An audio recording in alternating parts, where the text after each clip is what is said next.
Welcome to the Groundbreaker podcast series. Now, our guest today has a background in economics, having pursued her bachelor's degree in the field. But afterwards, she chose entrepreneurship.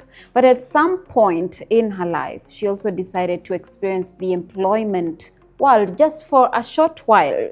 And out of that experience, her purpose was born.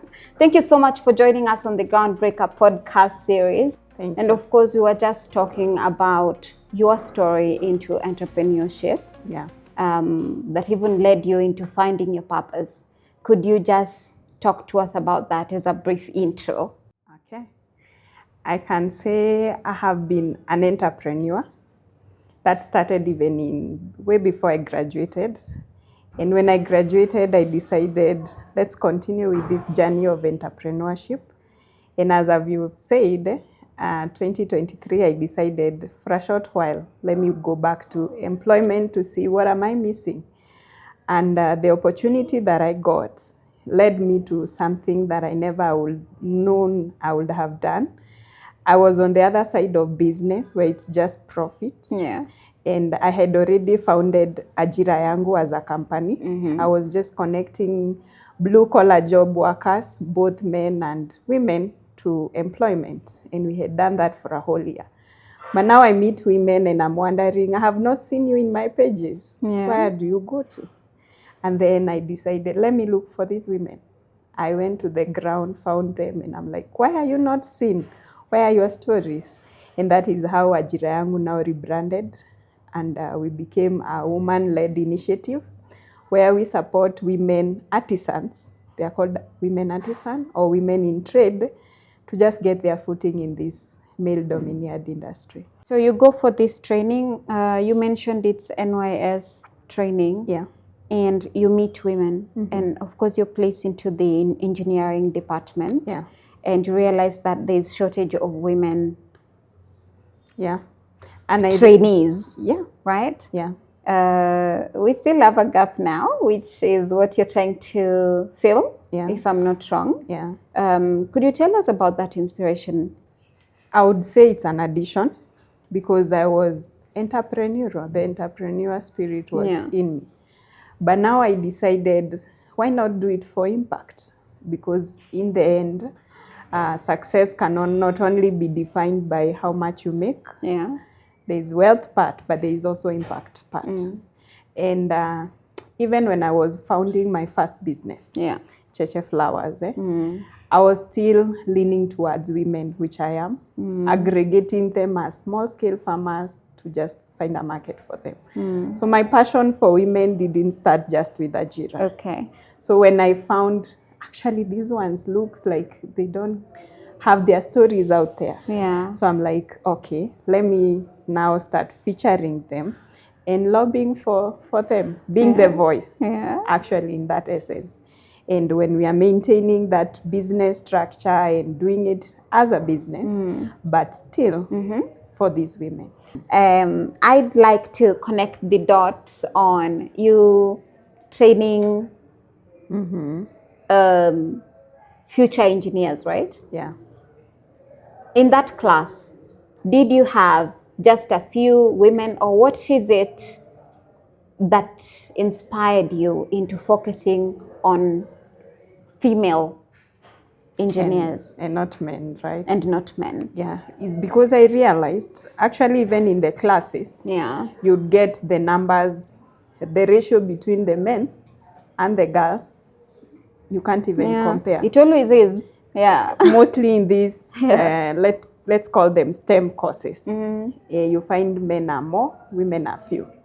So I decided these few who are trying and who are ready to venture, and they have taken that bold step. Yeah. So with my entrepreneurial spirit, I'm like, why not structure it into a business? Right. And more so a social business called a social entrepreneur now, so enterprise. Structure it in that format so that they can be able to benefit. Yeah. Not just getting them to match them to employment, but also helping them to be these women when they go into that field, which is already difficult. We are packaging them in a way they'll be resilient enough to stand. Because once they are trained, we notice the gap is in the transition.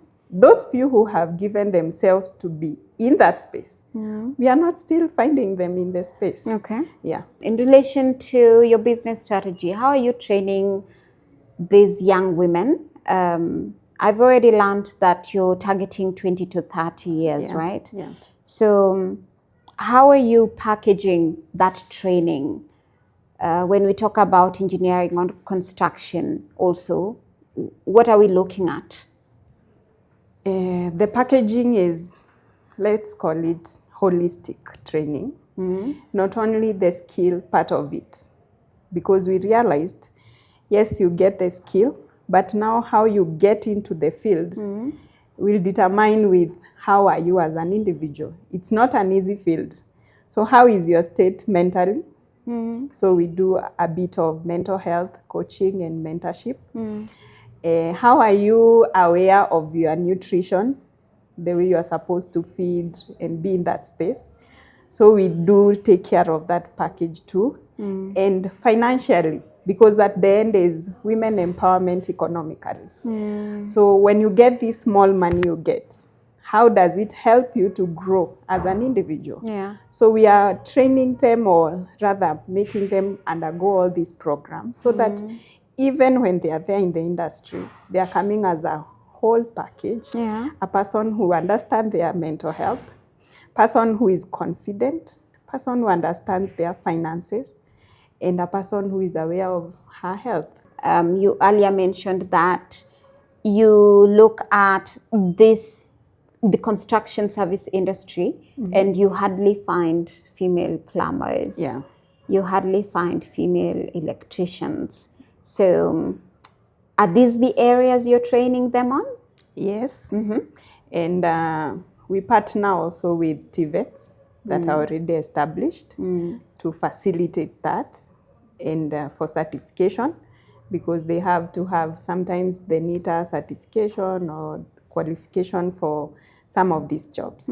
Some of them, they just have to be behind a fundi or someone, and you're just doing the assisting job as they await the training. Yeah. So the training caters around, let's call them the technicians. Those are the people you find as electrical and electricians, technicians, plumbers. We have painters. We have people who do carpentry. Yeah, we have the girls who also do, what else am I forgetting? Welding. Oh, yeah. Yeah. Okay. Yeah. Oh, great. And they are good. Yeah. Yeah. So when you started it as a business, let's talk about the strategy that you used. Because when you talk about strategy and you're starting a business, we are looking at having capital, having, do I call it a venue or a space to work? Yeah. We are looking at having a few staff for some people. Yeah. But what about you? What was your strategy, and what has that strategy been since you started in 2023? Yeah. Yeah. So for the good part of 2023, we were earning commissions from connecting them to employment. But now, after restructuring, the business now transforms into a social enterprise. Yes, it has to have structures that are sustainable. And part of it is ensuring most of the things that you do, you are collaborating with the people in the industry a lot and partnering. And mostly for our work, for the employees, we work with young people, mostly also women, who are in the space of figuring it out. Maybe they are construction managers and they're like, I want to understand how these women are doing it. So they come in as volunteers for a start. We have interns who are still on the ground. And most of the training, when we do them online and the facilitators we get, there are people who want to give back to the society. So you find the cost bit of it is easily managed, but we are structuring it into seeing how the girls can sustain the organization, because it's their organization. It's not per se the founders' way of just doing business. This is it. No, it's structured in a way that every girl who is involved is a part of it. Okay. So we are transitioning them into taking up more in the business, more so facilitating some of these things. So if it's a venue, they go ahead and facilitate it. If we need to do exhibition, they kind of come in with their transport, showcase what they are doing. Yeah, so far that's what we have been doing. Thank you for that question. It's actually a courage story. Yeah. The one I carry boldly even up to now. Yeah, because here comes a passion that I wasn't having before, but I have seen these girls and I'm like, okay, they need a structure and an organization to fit in. Yeah. So I'm the person now seeing the idea and I have to start it. Yeah. So I'm looking at what I have as capital, skills, and even feeling like an imposter because I'm not even a woman in construction. Yeah. I've just found a passion, and being an entrepreneur, I'm like, yeah, I can come in and help. This is where they say you have to bootstrap. Sometimes you have to prove the concept. See that they call it the valley of death. You have to own the idea first and dig deep into whatever skill you had accumulated before, whatever you can bring to the table, just to present the idea first. Yeah. But this is now a different area, which was more challenging because it's actually now social impact. Yeah. I have no idea how to run a social impact. I've been into, this is the product, get the market. Yeah. So this is a whole new scope. And plus, you're also in a male-dominated industry, and you want to work with girls and support young women. Yeah, and support them with something I'm not even trained in. Yeah. So it was chaos, but yeah. I had to do it because I'm looking at what it can do to these women, and I'm like, no matter what, you have to be the person, you pat yourself at the back and like, you have to do this. Okay, great. So tell me about how you go about training the girls. Of course, still part of the strategy. Yeah. But earlier on, you were telling me you actually do not own an institution yet. Yeah. You're not training these young women in your own institution, but you're doing it through partnership. Yeah. Tell me about that. So most of the girls that I really wanted to work with are those who are already trained in that space. Just bridging that gap of, I'm trained, but how do I get in? But I realized with time, there are those coming and saying, I have a passion for it. I'm not trained. How do we go about that? So we had to find a way. As I have shared this, we are still structuring these things. Yeah. We are getting it out there. So I had to find a way of collaborating with some of the people who have been there in the industry. And one has been NITA, when they run scholarship platforms. NITA at the institution? Yes. Okay. I shared them with the girls. I contact the people running the scholarship and I'm like, give opportunity to my girls. And actually we have managed to, I think, train 2 girls on tiling. And there's another organization called, I'm forgetting them. They trained 1 girl in welding. Is it TVET? Yeah, but now that one was more on, not a TVET, another organization still, but that was polishing their work on welding. All right. We are currently on another organization program. We are in the process of onboarding around 25 welders. Ooh. Actually coming next month. Wow. So we are in the process of registering, knowing where they are located, how we can navigate around transport and all that, and who can come in and sponsor. Okay. Because the organization is sponsoring part of it. So the rest I'm figuring who will come in and help these girls so that now 25 more are trained. So in total, you're talking about 25 in welding, but in total, how many girls have you put out there already? To be trained with the hard skill. with the hard skill, I can say around 30. But the other part of the soft skill, the developing the holistic part of the program, currently we have around 100 that we are working with. We have done the nutrition bit, we have done entrepreneur bit, financial bit. Now we are moving into nutrition bit. Okay. Yeah. Cheche, if you had 10 million today, what would you do tomorrow with that amount of money? That's a wonderful question.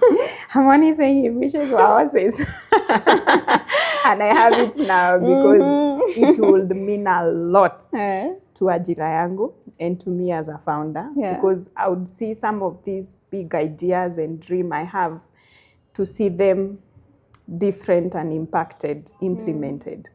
One of them is training, the technical bit of it.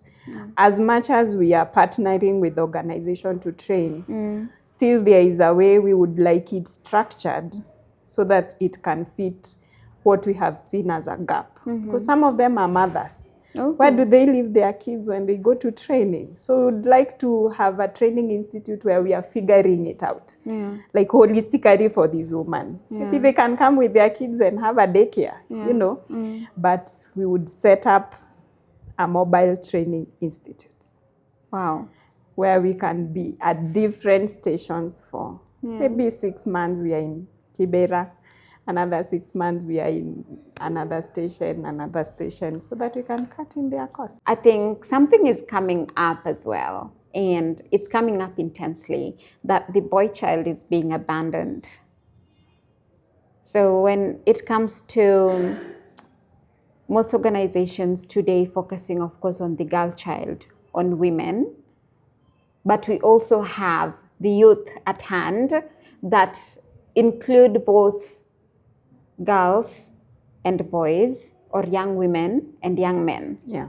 What do you have to say about that with regards to your specialization in training only girls? Thank you so much. Yeah. That's an interesting question. Yeah, but I will lean into statistics. 3% of women are the only women in artisan space. Can imagine the rest are men. So we are just trying to raise these numbers into a considerable good number, because it's the future of employment. Everyone is moving into construction, in real estate. And if you are not preparing women to take up those spaces, then they will be disadvantaged. The journey I've taken is not an easy one.